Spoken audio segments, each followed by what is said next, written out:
मैं चाहता हूँ मेरे पेरेंट्स आए और उसके पेरेंट्स से मेरे लिए हाथ मांगे। कहाँ रहते हैं उसके माँ बाप? इसी शहर के किसी छोटे इलाके में। तुमने ये सोचा कि लोग क्या कहेंगे? लेकिन फर्क क्या पड़ता है?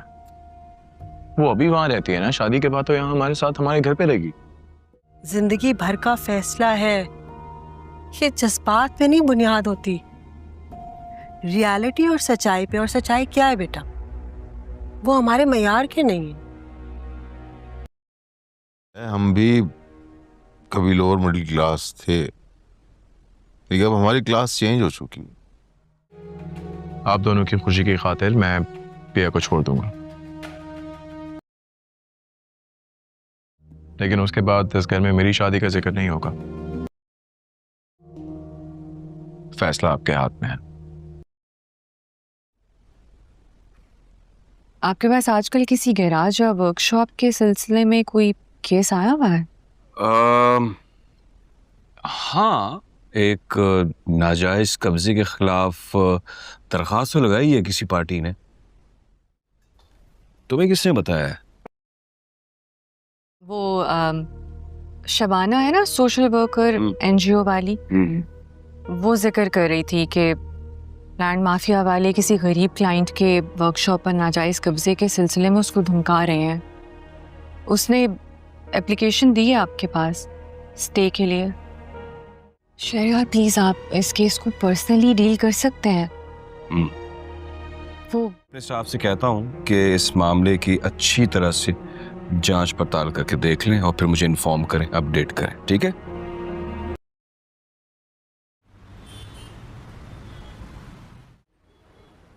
ओ उस्तानी जी आ गए, उस्तानी जी। चल चल चल चल। भाई तुम कहाँ जा रहे हो? वैसे सावल, लग बहुत अच्छे रहे हो, बिल्कुल फिल्मी हीरो।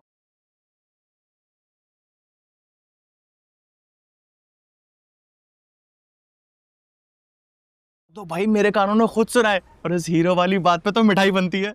ओके, खुदा हाफिज। दोपहर में मैं तुम्हें कॉल करता हूँ, ठीक है? अच्छा, वो मेरी दोस्त का काम याद है, वर्कशॉप वाला जो मैंने आपको बताया था? लगता है किसी खास दोस्त का काम है। बस आप ऐसा ही समझ लें।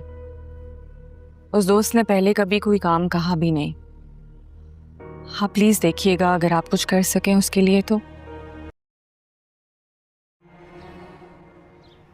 फिर क्या कहा तुम्हारे पेरेंट्स ने? मेरे पेरेंट्स ने, उनका भी वही रिएक्शन था जो तुम्हारे पेरेंट्स का था। मुझे मालूम था यही होगा। लेकिन इतना मायूस होने की जरूरत नहीं है। मेरी अम्मी ने अभी तुम्हें रिजेक्ट नहीं किया। उन्होंने तुम्हें अभी देखा कहाँ है? तुम्हें कौन देख के पसंद नहीं करेगा? इतना एतमाद है अपनी मोहब्बत पे। बड़ी मुश्किल से अब्बा को राजी किया तुम्हारे घर वालों के लिए। ये क्या हो रहा है भाई? ये क्या हो रहा है भाई? अगर अब आप दोनों ने इश्क के पेचे लड़ा लिए हो तो बहुत भूख लगी है, पैसे हैं नहीं, प्लीज कुछ खिला दो। पैसे होते भी तो उसे खर्चने की नीयत कहाँ से आती? यार मेरा बेटा है, उसकी जिद मेरी जिद से ज्यादा पक्की है। वो दिल में एक बार ठान ले तो बस ठान लेता है। अब देख लो, फैसला तुम्हारे हाथ। तो आप क्या चाहते हैं? उस छोटे इलाके से जाके हम घर की बहू ले आए?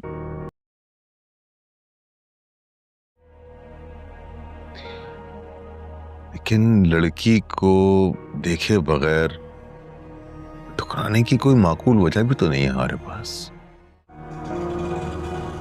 यकीनन टीपू ने भेजा होगा इधर। सीधा करता हूँ मैं उसे भी। खुद आई हूँ मैं, देखना चाहती थी कि तुम कैसे रहते हो। मगर सॉरी, शायद मैं गलत वक्त पर आ गई।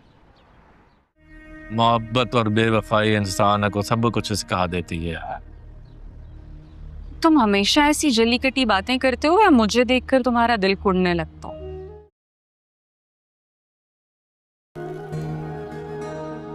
घर नहीं बसाया अब तक? अभी तक कोई मिला नहीं तुम जैसा। डीसी ऑफिस का स्टे ऑर्डर है, उन्होंने ये मामला ख़त्म कर दिया। अब उनसे गैराज कोई खाली नहीं करवाएगा। माँ, आलिया ने अपने अम्मा अब्बा से बात कर ली है। लेकिन पिया, क्या आलियार अपने माँ बाप को राजी तो कर लेगा ना?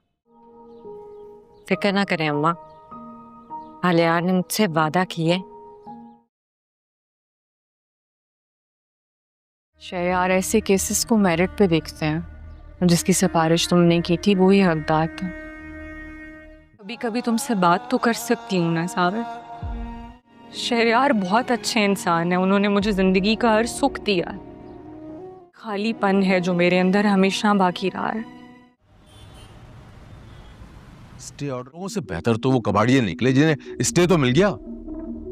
सामल ने भी तो अभी तक कुछ नहीं किया। हर डराम हो गए हैं सारे के सारे। अब मैं अपने मामलात खुद अपने तरीके से हल करूंगा। जमीन का कब्जा तो मैं लेकर ही रहूंगा।